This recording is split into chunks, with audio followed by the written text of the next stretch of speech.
and gentlemen, boys and girls, welcome to Box on AFTV. If you haven't already, please subscribe. Please check out all of AFTV's content. And today, yes, the big one, the NLD, the North London Derby. Super Sunday is upon us. And we have today a very, very special guest who is going to talk all things Tottenham. Let me introduce to you a legend in social media, a legend on the internet, Talk Sport ready, DR Sports ready, and now today she is on AFTV. Let me introduce to you Miss Abbi Summers. I'll tell you what, that was some intro. Thank you. I'll come in more often, Mike. That was lovely. Yeah. I mean, listen, I admire your work. I've been looking forward to this. I mean, just the only thing about you is, unfortunately, Tottenham. You're a Tottenham fan. Well, I appreciate you. Look, you can't pick your team, unfortunately. Well, you actually can. You pick your can, team. and you did. We're going to can. get into that, okay? You can. So Tottenham Hotspur, Yeah. 62,000-seater stadium, White Hart Lane. You've won the FA Cup, I believe, 8 times. Mm-hmm. You've won the league, First Division twice. You've won a Europa League. You've won a Cup Winners' Cup. Yep. And obviously the Europa League was last season. Yep. Well done for that. Thank you very much. No, it's a pleasure. So quite indifferent run of form recently. We're going to get into it. How do you think Tottenham are doing at the moment? How are Tottenham at the minute? I think there was a lot of criticism around Thomas Frank in particular. Okay. I don't think a lot of it is justified. I think when you have got and had so much instability over the last, I mean, I can go the whole way back to something like Pochettino. Like we can go back 6.5 years. Yeah. It might even be more than that now. Like the amount of instability has been crazy. And I think that we have a manager now who is a little bit more cautious, a little bit more pragmatic than I think definitely what we had in someone like Ange. And that goes away, I think, from what Spurs ethos is, which is we want to see sexy, attacking, free-flowing football all the time. But we had that, then we were so open that we were just getting battered and pumped 22 times in a season in the league. And I think that there can be a happy medium. I don't think Rome was built in a day. I think a lot of people like to be very fickle and make judgment very quickly in football. I'm sure I've been guilty of it myself. But I think Thomas Frank's been there a few months. He's got a lot of problems to sort out in terms of us defensively, which I think he has improved. Obviously, I've just been arguing with Rob upstairs about this particular argument. We haven't had our first choice attacking options. Okay. There are negatives in the fact that we shouldn't have the output of XG this, XG that, you know. I don't ever want to see the performance that we had against Chelsea. I don't want to see those type of numbers again. That was a bad performance. 0.01 XG. I don't want to see that. I think you've got to give the guy time. Like, this is not a novice manager. He's been very good. Everyone can see what he's done at Brentford, even in the Championship. You know, he can make players better. You only need to look at Ivan Toney, Watkins, and Wemo, Vissa, other players that, you know, have come through. Ben Rama, like, there's so many players that have come through and gone on to other clubs and been a success story from his player development at Brentford. And I think just give the guy a minute. Like, Spurs have had loads of injuries, and this is not even an excuse, but it's the same as last year. I was very much Ange in for so long. They were screaming at me, those boys, being like, get off the M1, you can't do, you know, he's terrible. And I was like, yeah, I will make my final judgment when we don't have 17 injuries to basically a decimated squad. And then I did make my decision. I was like, no, he's got to go. Yeah. But I think with Thomas Frank, like, he's a good manager. Give the guy a minute. There's been also a lot of changes at Tottenham in terms of there's no Daniel Levy anymore. We've got new, not new ownership, but new people that are in charge. ENIC, the ownership, are saying they're going to invest their money, which is something they haven't really done. Yeah. Pretty much all of the money that's ever gone into Spurs has been what's been self-generated. Yeah. So I'm kind of like, let's see what this new era of Spurs will look like. Performances have been mixed. They've been a mixed bag. Do you think Thomas Frank is the man for the job? Honestly, he wasn't my first choice. Who was your first choice? I really like the style of play of someone like an Iraola. Okay. I feel like that would have been a good balance for Spurs. Yeah. He reminds me sometimes a little bit of Pochettino, kind of at the start. I think he would have been my first choice, but I didn't have an issue with the appointment of Thomas Frank. Yeah. I didn't feel underwhelmed. I just thought that, yeah, like he's a very good manager. Yeah. He's very tactically astute. And I feel like he's not afraid to make changes in game. I just felt like that was a fair appointment. It was someone that was a little bit more pragmatic, which is probably what Spurs needed, like after the craziness of Ange Ball for the last 2 years.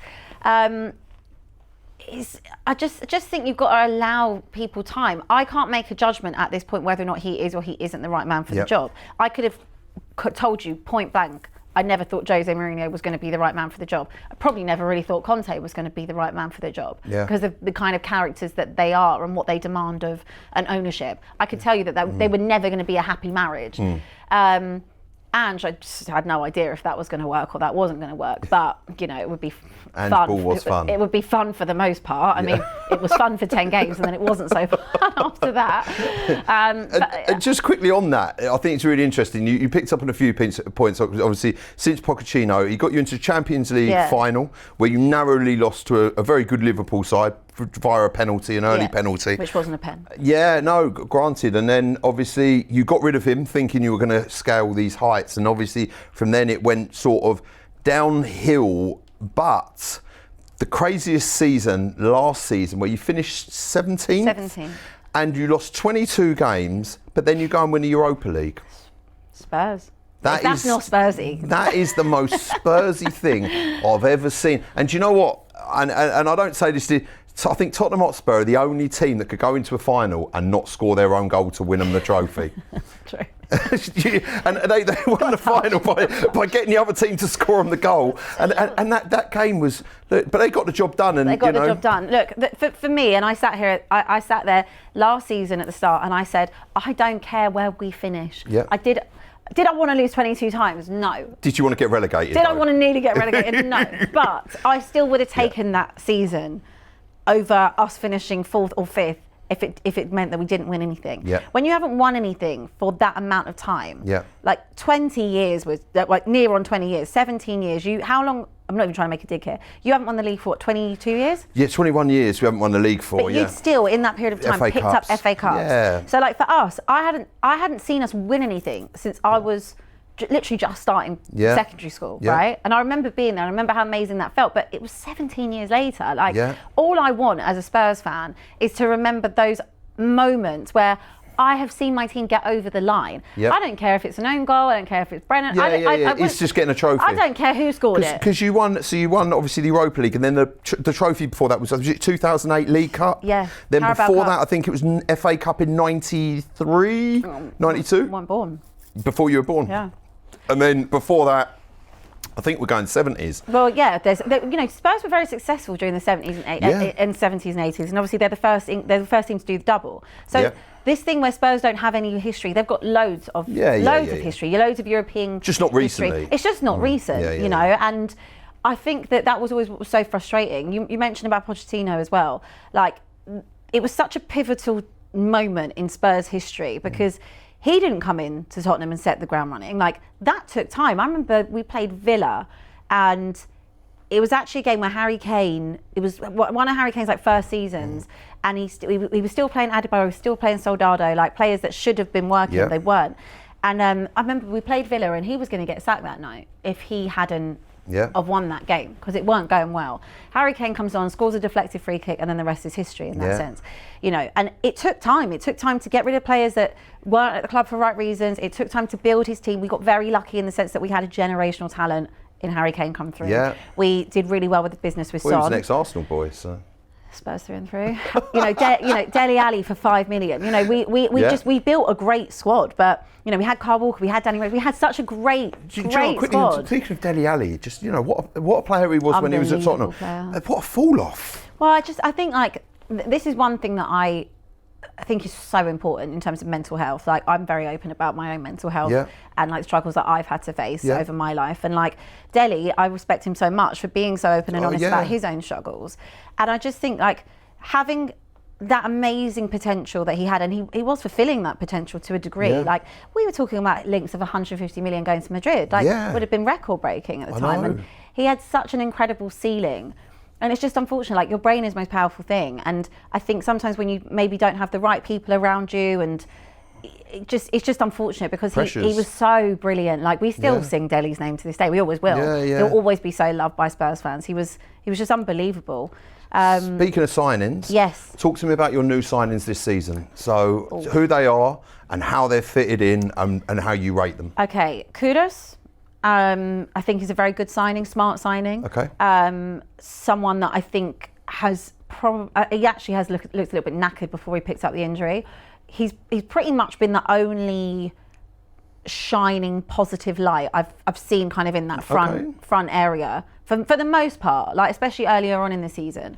I think that is someone that will play really, really well. I think when he's got more quality around him. I think that's been one of Spurs' biggest problems this season so far. It's the lack of actually quality in that final third. We're into the depth because your starters in a Kulusevski, a Maddison, a Solanke, those three in particular, they are your starting front three.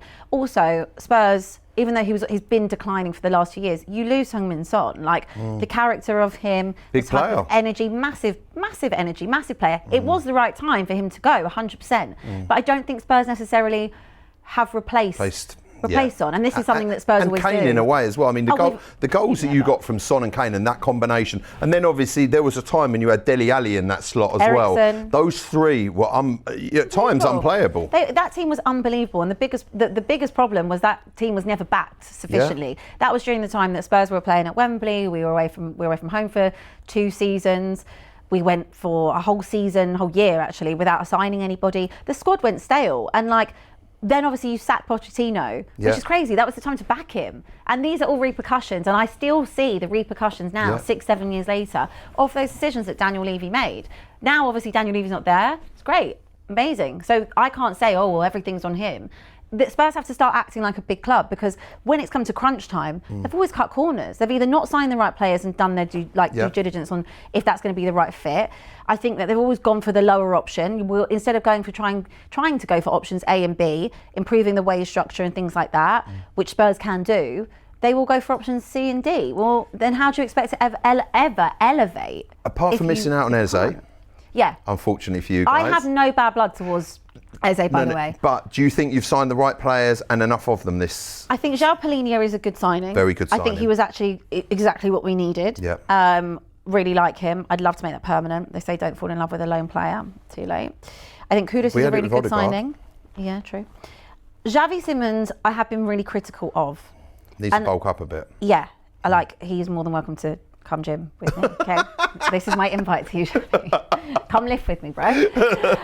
My thing with Xavi Simons, and I think this is why he's probably getting more stick and more heat than most, is because there is no other option. So if a Maddison or a Kulusevski was available, both of which can play in the 10. Yeah. We don't have anyone else. So we want someone like Xavi Simons to come in and hit the ground running and be that magician and pick the pass and create the quality. He hasn't. There are certain, for example, the Copenhagen game. He's got time, he's got space on the ball. He can do what he wants to do. Yeah. The pace of the Premier League, the physicality of the Premier League, you are not going to get that time, my friend. He's not going to get it on Sunday. You've got to get there, and he's not going to get that on Sunday. So this is where your brain and your feet, you've got to work on it. Yeah. And I'm not a professional footballer, so I'm sure all of you will sit there and be like, cheek of her sitting there saying that. But it's true. We know what we demand of a 10 in any single team, and I think that's where the frustrations come from. That it's the lack of. It's the dilly-dallying, it's the lack of getting the ball away at the right time, picking the right pass. The one thing I will defend him on is I think the options around him haven't been great. So he needs a quality ball to him, and he needs to provide a quality ball to someone else and have those options. I don't think the options have been particularly good for him. Yeah. So just quickly, you mentioned about going to Wembley, and it's just sort of a little bit off piece. Obviously, that's something potentially that we're faced with, going to Wembley, obviously to improve the stadium for a season or two. What was that like as a fan for that season that you did it for? Well, it actually turned into basically 2. Okay. Just shy of 2 seasons. It was only meant to be And what was it like? Atmosphere, going to the games, etc. What was? It was all right. It was okay. I mean, nightmare to get to. So and expensive with your parking, but I would say we had some very good nights at Wembley. I remember beating Real Madrid there 3-1, I think it was. We had some really good performances, good times. It was at the time when the team was still kind of in its little pomp era under Pochettino. I didn't mind being there, but I think what the problem was is that we were so good in that last season at White Hart Lane. We were unbeaten at home. And it kind of just felt like, oh, just give us one more season at home. If only we had one more season. And it just, I think the first season was all right in terms of us being there. Do you think you would have done it? Well, we were the best team over 2 seasons, technically on points. I just think that who knows? It's one of those things where who knows if we ever would have got over the line. But I think that had the stadium not been coinciding at the same time, and we could have invested, because Spurs needed just 1 or 2. That just was a it. couple of additions. They just needed a few more additions. Instead of now, it's a bit more of a rebuild job. It's a whole rebuild. It's a whole rebuild. But we've got there is good players there. It's just we need more of the same. And time. And that's the problem. You don't get time. No one wants to give managers time. No one really wants to give players time. Yeah, of course. And probably hypocritical me jumping on Xavi Simmons' back. And you haven't got any feelings towards it. No, do you know what? I will just say on Eze, and I said it at the time. Like, I think people really wanted me to hate Eze for doing this whole. People were dubbing it as like a Sol Campbell thing. It's not like that. No, it's nothing like that. It's nothing like that. Nothing will ever be. No, Sol Campbell was your legitimate, and he sat there and he said, "I'm going to win. I want to stay here and win stuff with Tottenham." And then that's Judas. That is what it is. How does that feel? I can't talk about Sol Campbell. I can't talk about him to this day. So, Abbi, run us through. I have no bad blood on Eze. Run us through how you think that Tottenham are going to lay out, set up, team-wise, personnel, man for man, starting with your goalkeeper, formation, and how the form that they're in. I think he'll go quite low block, to be honest with you. He'll go a bit more cagey. Like, Spurs away from home have been fine. It's actually at home that is more of a problem, which is weird to say that I'm kind of fancying this fixture slightly more because of that element. I think he'll go with Vicario. The back four kind of does really pick itself. He'll probably go Porro, Romero, Mickey van der Ven, and then I would personally go Destiny Udogie over Spence. I really like Jed Spence. The way he's been playing Udogie is kind of a little bit more inverted, a bit of how Ange did at the beginning, a little bit further forward, so strong, so physical, so good, like driving the ball forward and creating something. Where we haven't had that creativity, I like having that option there. I think he'll definitely go with his double pivot. I think he'll go Polinia and he'll go Bentancur. Sarr, I don't know. Sometimes he does and sometimes he doesn't fancy Sarr. For the legs and just giving you that energy, then Simmons, is he up for the derby? Don't know. We'll find out. Is he up for the derby? I'm actually not. I'm not sure. Who else goes in that? I'm not sure. It depends how physical he wants to go. What are the options there? What are the 2 players or 3 players that he could play there? Well, there's no Bergvall. I think. Again, we're filming this before they've said. According to what everything is saying, it says he's still out, but he could. Well, currently, right now, I could see him if he's fit. I could see him playing Bergvall. I could see him playing Bergvall. Bergvall, Sarr, Xavi Simmons. I can't even think who else is available in that position. Really, can't think. But I would probably say out of those 3, and then you've got Tell, you've got Odegaard, you've got Richarlison, you've got Brennan Johnson. I think he starts Tell. I do think he starts Tell. Obviously, he came off the bench against Manchester United, scored. I like him. I do like him, and I like Odegaard as well. I like the fact that I feel like they're hungry players. And I actually feel like they're the type of players Bayern Munich, he came from. And they're the type of players that I think that is a good fit for Thomas Frank, because they're hungry to learn, to benefit, to want to prove themselves. But he could go more safe and go Brennan and Richarlison. That's your complete team. And well, again, it really depends if Kudus is fit. If Kudus is back, then Kudus obviously starts. So, what do you think of Arsenal? Now, my regular answer to that would be, what do you think of Arsenal? Which would be shit. I'd be lying. Go on. So go on. No, let's be honest. Let's break through the lines and the hate divide, and we're on a different show here. Guys, I have been very nice about Arsenal recently. If any of you follow me, I have been very complimentary. I've been very nice. It's making myself feel sick. So that's what we want to see. Go on, lay it out. Okay, my honest opinion on Arsenal. Arsenal are fantastic. Thank you. They are fantastic. You heard it here first from Abbi Summers. Arsenal are fantastic. They are, and I find it very, very hard to be able to. I'm finding it difficult to find things to criticise. Okay. Which, you know, I'm shameless. I'll criticise you over anything if I can, and I'll find something. I'll find something. But I think that this is a credit to something that I mentioned about Spurs that haven't had stability. Yeah. You know, it wasn't always plain sailing, I think, for the first few seasons under Mikel Arteta. And I think that he's a very, very good coach. As annoying as he is, as irritating as he is. Do you find him irritating? Incredibly. Oh my God. Oh my God. I think that was the next question. What do you think of Mikel Arteta? I think he's a very, very good coach. I think he's perfect for you lot because he's so irritating, as is your fans. So you're kind of a match made in heaven. Am I that irritating? No, you're not. You're all right. There's a few of you that are okay. Like working in this building, there are some that are okay. You know. Yeah. Not all of you, but some of you are stomachable. Yeah. I think Arsenal have had a very good journey in the sense that you've stuck with the manager, you've stuck with the beliefs, you've stuck with his ethos and put your full trust and backing into that as well. You have spent a lot of money, but over a long period of time. And I think that what I knew Arsenal to be was kind of the same team that had very lovely football. Like it was all about the passing and it was, you know, you just tiki-taka and sexy to watch and very, you know, va-va-voom. Yeah, and taking the ball past the whole team, stick it in the back of the net. That's the Arsenal that I grew up watching, and you know, and I think that after kind of maybe, I don't know whether or not Mikel Arteta realised that maybe Arsenal, that isn't the way you're going to win the league. You maybe couldn't go toe-to-toe with Manchester City. You couldn't go toe-to-toe with Liverpool. I don't know. And then kind of did this pivot to being, okay, well, we're going to be defensively unreal. We're going to be solid. We're going to be stoked. Set pieces. But better. We're going to get in. We're going to get in there. And do you know what? It's brought, like, the art of defending had been so dead. Like, no one wanted to defend. Now it's sexy. Pep had over-pepped it, and everything was like, we're passing with this, and you've got to be good at your feet, and blah, blah, blah. And Mikel Arteta has brought defending back. Yeah. He's made it sexy again. It's like 90s, it's like Adams, bold. You know, it's like,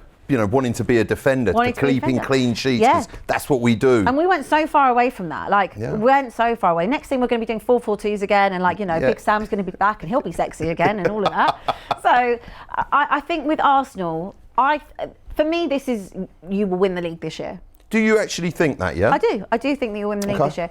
Obviously, my hope is that if City are within a couple points of you, I'm hoping your bottle goes as per usual. See, anyone else I could say, who would you rather? Because there's this, you know, seeing City win it again, obviously Arsenal haven't, but there's obviously no way. I've got no beef with City. I've got absolutely no beef. You haven't. City have done the Lord's work for me many a time. Yeah, because you beat them every time you play them, you beat them. Always. Yeah, and exactly. But either way, it still wouldn't bother me. Even when we were going to win the league, you lost. You actually beat City, and you were terrible at that time. You beat City on purpose so that we wouldn't win the league. And then, but the knock-on effect meant that we were in the Europa League, and then we won the cup. Yeah, I know. So he was a real winner. But my point is, I have no issue with Manchester City. I have no issue. Basically, any other team that will beat you.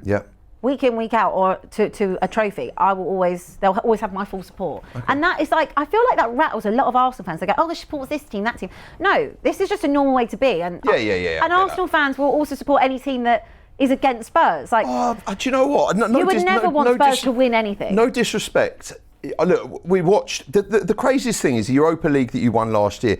It kind of, if I'm honest with you, feels like you didn't win a sort of trophy. That wasn't as hard hitting. If you were really challengers in the league and you were up there, then for me personally, I speak for myself, that would have hurt sort of maybe a bit more. But where you finished 17th and you were kind of like so close to being relegated, it was kind of like, you know, and the own goal thing, it was kind of like... But let me cast your mind back to when Spurs were in the Champions League final. Yeah. Okay?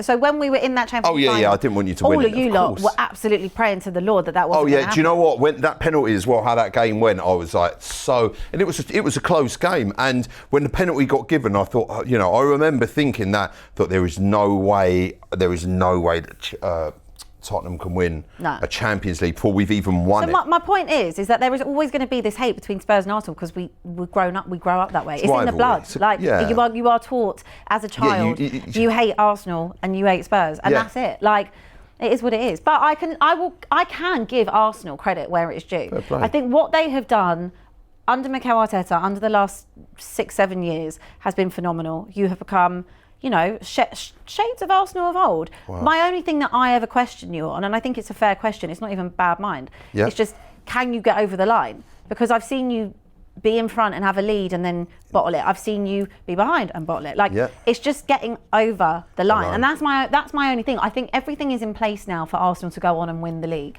You are so dominant. Set pieces, there's no one better in the world. Well, Gabriel's out now, so. But it should make a difference. I think you've got amazing squad. We have built that. Yeah. You have built that with with quality on every single level, and that takes time and that takes money and stability. But my only thing is I just question your mentality. It's when your back is against the wall, and we're in the April, we're in May, and let's say City are 3 points behind you. Yeah. Can you do it? Can we do it? Can you do it? Speaking of mentality, what's been your toughest game of this season? Can I say every single game at home? You can. Listen, it's your answer. I'll be honest, there ain't one that's really stuck out to me in particular. We've been tough. We've been pretty crap in every single one, bar City and Everton. Yeah, and they were both away from home. Okay. I can't think of. We struggled against Wolves, Okay. Who's your? You struggled again. The Chelsea one was at home, wasn't it? Chelsea was at home. Chelsea was our 0.01 XG. That was bad. Terrible. That was bad. But I'll be honest with you. I don't even think that was really about how good Chelsea were. Chelsea didn't have to do anything. Yeah, they weren't. Spurs were just terrible. Not the races at all. Nah. What's who's your top goal scorer this season? I think it's Mickey van der Ven. Mickey van der Ven. I actually think it is Mickey van der Ven. Okay, because he scored that absolutely awesome goal against Copenhagen. I'm actually going to double check that. Okay, go for it. I actually think it is him. Okay.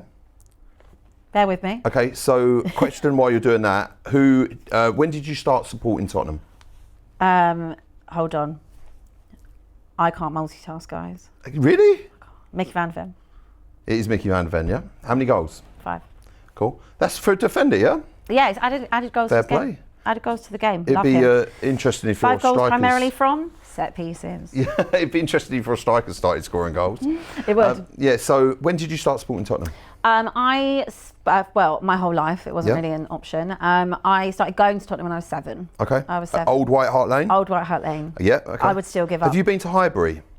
No, I never actually went to Highbury. Okay, cool. I've been to Highbury now. Yeah. But I've never went when I was. Because you didn't actually move. The only thing you moved was your centre spot. Yeah, basically, yeah. Which is, look, our stadium is absolutely phenomenal. And talk to me about your stadium from your opinion. Let everyone know that hasn't been there. I've been there a few times. It's beautiful, isn't it? Fantastic. Listen, yeah. I'll be honest with you. I think it's one of the best stadiums in the country. It's state of the art. It reminds me very much of these NFL stadiums. Yeah. It's a concourse. You've got the escalators that go up and down. But listen, enough of me telling it. You tell everyone what you think of it. It's a beautiful stadium. It is beautiful. I've even been to a concert there, and the concert was. It didn't feel like you're at Tottenham. It was just. The job that was done on that stadium was incredible. You know, same as the training ground. Would I still rather be at White Hart Lane? Yeah. Old White Hart Lane? Yeah. Yeah, all day long. I mean, I feel like the atmosphere, you can't beat those old stadiums. Yeah. You just can't. You can't beat those nights under the lights when you're playing there, and just the energy and you just can't. But football has gone so far away from that. The old White Hart Lane it reminded me, it was similar to Highbury, apart from it was still concourse. It was still a wrapper. No, it was separate square. Stands. It was a square. And the separate stands, and it was you're on the pitch. Like behind the goal, you're literally. I will say, Spurs have done a very good job with making sure that you are over the pitch. It's nothing like, if you haven't been there, it's absolutely nothing like going to West Ham or anything like that. Yeah. Like, you are very close to the pitch. Obviously, we've got the big, our version of like the Cop End type of thing, which is lovely, which is where I sit. The only thing I would say is just that it's been hard to kind of build that rapport with the stadium, because the last 6.5 years since we've been in there, which is crazy that it's already been six and a bit years, we haven't had any real happiness or success since we've been in there. Whereas like White Hart Lane is over, hundreds of years. That is the one thing I've noticed that you've done very well, is the seating is very close together and it's still close to the pitch, and it's very steep, which I like, as opposed to the Emirates, where there is space, which is great if you're the size of me, but also it's not as steep. I think they could have done a lot more with the seating arrangements. I think they tried very hard to try and make the best atmosphere available, and we have had the odd night where it's like that, but I would always just pick old school. So how much is the season ticket? My season ticket is £1,200. So how much is a category A game? Category A, ticket? I think is £90. £90. Yeah. Cool. 90. So expensive, guys. Let's go into. How do I justify paying that? I don't. Yeah. I really don't. Before we wrap it up, I want to get a score prediction from you from the game. And considering you haven't won this in 15 years, I believe. 3-2 Eunice Cabal. What's that? 3-2 Eunice Cabal. I remember it. Yeah, Cabal with that's the it. header. 15 years. Van der Vaart, this Pen, fixture. Bale. I think so. Van der Vaart, yeah. Yeah. So we've won this fixture 84 times. It's been 84 times. Say that again. 52 draws, and you've won it 61. So I also saw an interesting stat as well. Is in the time that we've moved into our Emirates, and you've been at your Tottenham Hotspur stadium. We've nearly lost the same amount of games. We've nearly lost the same amount of games. Yeah. And our stadium, we moved into it in 2006. And when did you move into yours? 2019. Sorry? 2019. 2019. So that's a massive 13 years of football. Listen, we're jokes. We're funny. We're funny. No, if nothing else, Tottenham are funny. Listen, we're going to wrap it up. What's your score prediction for Sunday? My score prediction for Sunday. Look, I usually would be more on the fence, and I probably get bollocked by the boys for being like, why do you never back Spurs? But I actually am going to back Spurs because I feel like I have to. Okay. Spurs away from home are my best bet. Yeah, fair play. Obviously, you are missing Gabriel as well, which, I mean, you're still going to score from a set piece, it don't really matter. Yeah. But I have to back him. So I will go with 2-1 Spurs. 2-1 Spurs. Cool. Well, look, don't Abbi, ask me if I believe that. You've been an absolute superstar.